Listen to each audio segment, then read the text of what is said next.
pumasok ha.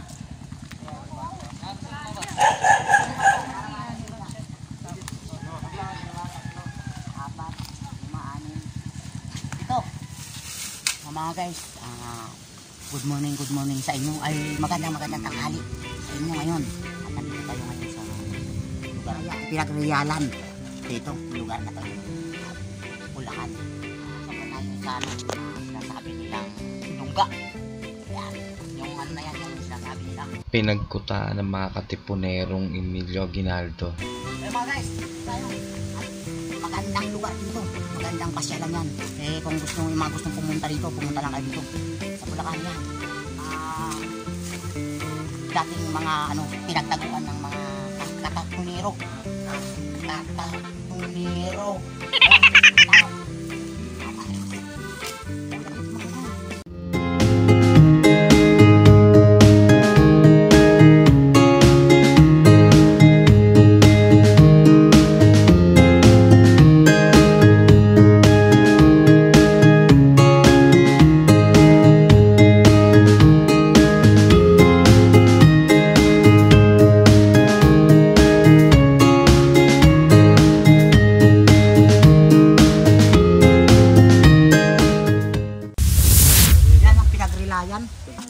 Paanan ng bundok ng Sierra Madre. Ayan o mga guys, yan paanan ng bundok ng Sierra Madre. Yan. Pinagrilayan. Pangalan ng pinagrilayan. Dito tumatawag ang dating mga katapinuro. Yan mga katapinuro. Yung nanap ko dito yung lulo ko nung sundalo. Wala dito sa Di siguro nagtago yan guys. Nasa loob na kayo. Our tour guide here. Yan. Yung flashlight na gagamitin natin. Kaloy, Kalbo TV. Yan guys, kayo naman. Okay, pagkilala kayo. Kasama ni Kakaloy para pumasok dito sa Cueva. Yan. Yung man, I'm Arlene, the tour guide. Yan. Big Nadriel. Kilala yung tour guide natin. Yan, pakilala mo tour guide. Ako yung tour guide. Yan. Singgit po. Yan, sige na. Mga guys, papasok na tayo sa sinasabi nilang lungga. Ginamit daw ito sa Battle of Imus noong 1890s. Dito nagtago ang puwersang Pilipino at nagsilbi rin nilang opisina sa pagplano kung paano tatakasan ang puwersang Kastila. Muli itong ginamit sa Battle of Alapan ng puwersa ni General Emilio Aguinaldo. Ang naturang tunnel, malaki raw ang naging papel para mapagtagumpayan ang digmaan laban sa mga Kastila. Mula sa entrada nito, makikita ang tinatawag nilang hingahan daw ng tunnel. Ito ay isang irrigation tunnel. Ngunit ito ay nagamit sa maraming bagay. Noong magkaroon ng revolusyon, ay ginagamit ding taguan niya ng mga katipunero. Papasukin nila ang kaloob-looban ng tunnel na ito. Pinaniniwalaang ang makasaysayang Revolution Years Tunnel na mahigit 1 siglo na nawawala. Magtatanong tayo sa mga tour guide kung anong rules dito para susundin natin kasi siyempre ngayon lang tayo pumasok. Mga guys, nandito tayo sa Cueva, papasukin natin yung Cueva. At hindi natin alam kung ano ang rules kasi magtatanong tayo sa tour guide. Tour guide na yung magsasalita para iyan ang alam. Okay, tour guide, bye. Bago tayo pumasok ng cave po, may mga rules po tayo sa loob. Bawal po tayong maingay kasi mga paligid po. Sensitive sa sounds po yun. Pag maingay tayo, bababa sa bahay nila, kakalimutin yung mga mukha nyo, sayang naman. May mga kumikinang na bato doon, tawag po doon, kristal. Bawal pong hawakan yun. Makinig kayo.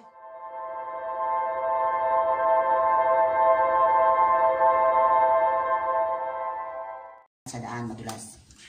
Yung apakan nyo, tingnan nyo maigi. Yun ang yung dahan-dahan, madulas. Sa tali ng bato. Okay.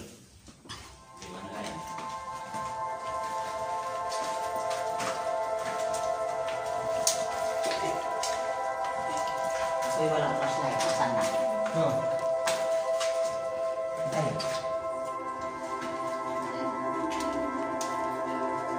Mga guys, itong butas na to. Dati po kasi maluwang yan, ipuha yung bato. Lumalaki yung bato, sumisikip yung butas. Ibig sabihin guys, si Emilio dito pinagamot. Hindi. Si Kalbo TV papasok na. Yung, di ba, tao sila sa Pite, dito dito sila tumakbo. Yung mga kasama ng sugatan po. Dito ginamot. Ayan, mga guys eh. Maluwang kasi dati yan. Mga guys eh, yun ang sinasabi ng tour guide natin. Mga kasamahan ni Emilio Aguinaldo. Dito ginamot sa butas na to. Yan o. Yan masikip. Siyempre dito yan igagamutin para sa masikip. Para hindi sila makita ng mga kalaban. Kumipot. Ibig sabihin buhay na talaga itong bato. Kumikipot. Limestone. Yan. Mga guys eh, buhay talaga itong bato. Medyo lumiliit ang butas kasi buhay, lumiliit. Kumikipot siya kasi dati malaki talaga itong butas, malaki maluwag. Yan, ngayon kumikipot. Kaya bago kumipot yan, makapasok na. Kinailangan pa nilang gumapang at lumusot para masuri ang kaloob-looban nito.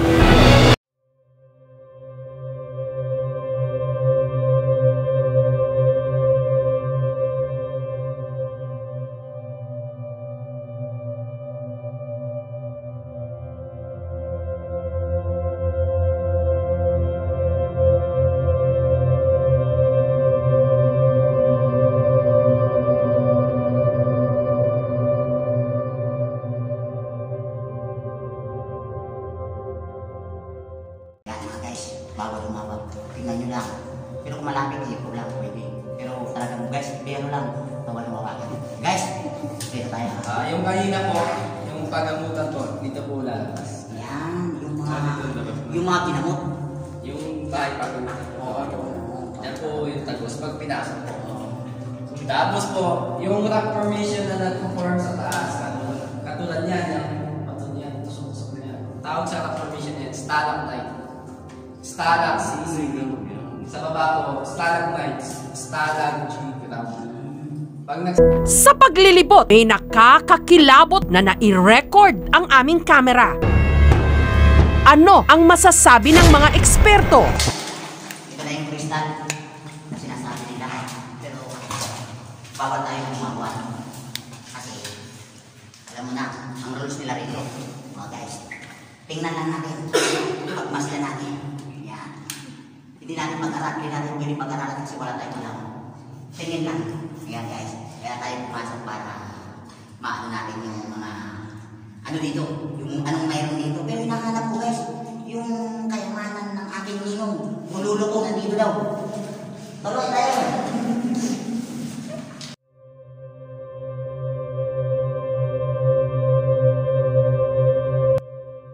Ito naman, ito yung naging higaan yung gawin natin po. Diyan po siya namamahinga. Dati rin maluwang yan, buhay yung bato. Malaki yung bato, skip yung butas.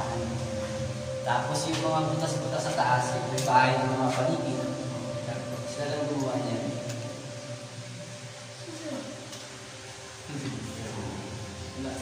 Huwag muna natin. Paligid, New Year eh. Wala. Kumain, gutom ka gabi. Huwag kayo magtuturo. Yan. Tingnan nyo lang. Ito mga guys ya. Higaan nyo yan.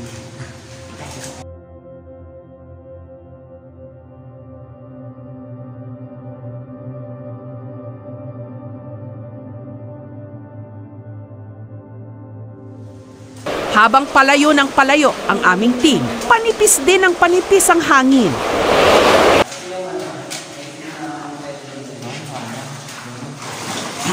Yung tulungan, dito ang isip niya. Cameraman. Action. Dito daw yung exit ng kanyang kwarto, tulugan. Yung kanina na ano natin, dito siya lalabas.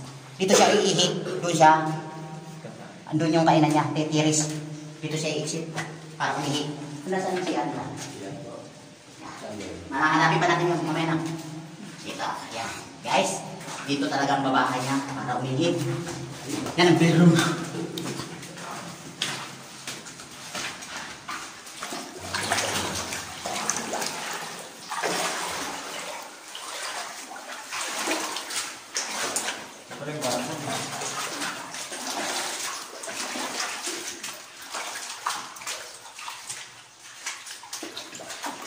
Bawal na tayo dyan. Dito tayo, bawal tayo dyan. Guys, baka mayroong ano man, ano nila lang.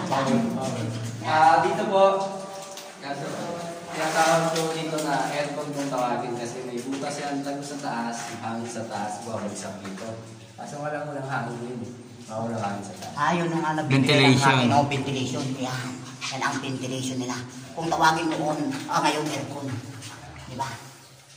Tsaka isa yun sa mga nagsusupply ng oxygen Yan, sa loob. Panginoon. Kaya nakakaya tayo. Napapansin niyo po walang lumot sa loob. Yan. Ibig sabihin po nun, mababa yung oxygen sa loob. Kaya yung mga lumot, hindi nabubuhay. Palayo din ang palayo, panipis na panipis. Yan. Tama yan sa tour guide yan. Balik natin. Kaya bawal sa atin may umutot. Yan. Guys, kung umutot man kayo, lakasan nyo lang. Pero bawal umutot sa kanya. Pasok!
Tinanong ko talaga sa tour guide kung ano yung mga pa-exit, maraming exit ng mga tunnel, ng mga hanggang ano man yan. Kaya siyempre ako, bago ako pumasok, tatanungin ko yung dito ako magtatanong sa tour guide. Kaya sila nakakaalam para malaman din natin sa mga ano. Yan, guys, yung tour guide, yung ano na yan, yung exit, yan mga ano yan yung sinabi niya. Ano yun? Ano yung tour guide? Tawag sa type ng fiber o ano siya, rat tunneling. Yan, rat tunneling. Yes. Tuloy tayo guys.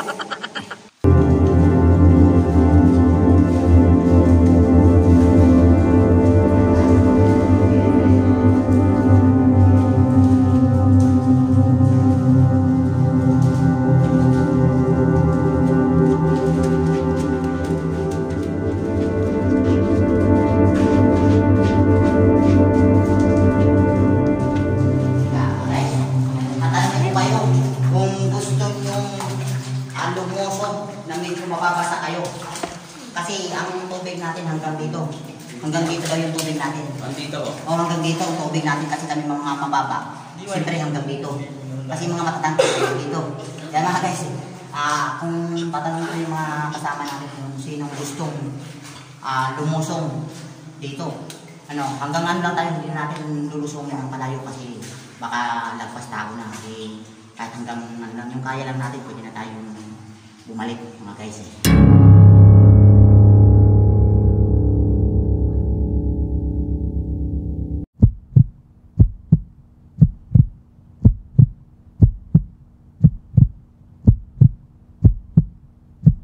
Mga guys, sa pagpasok namin dito sa kuweba, inumpisahan namin sa Pinagrilayan.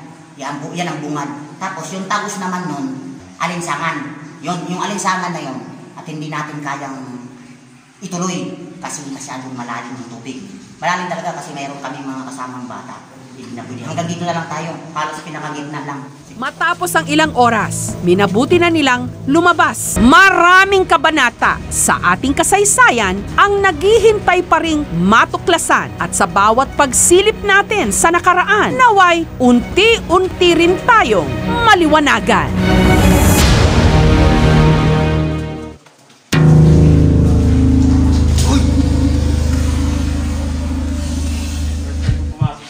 Kabado ako eh.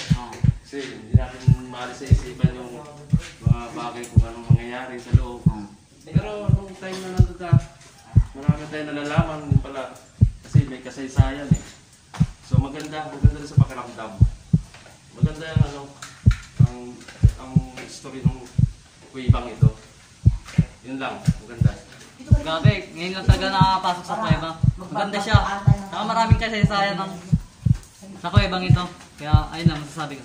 Nakakatakot po pero madami po malalaman na yung history po ng mga dating, mga nakaraang panahon.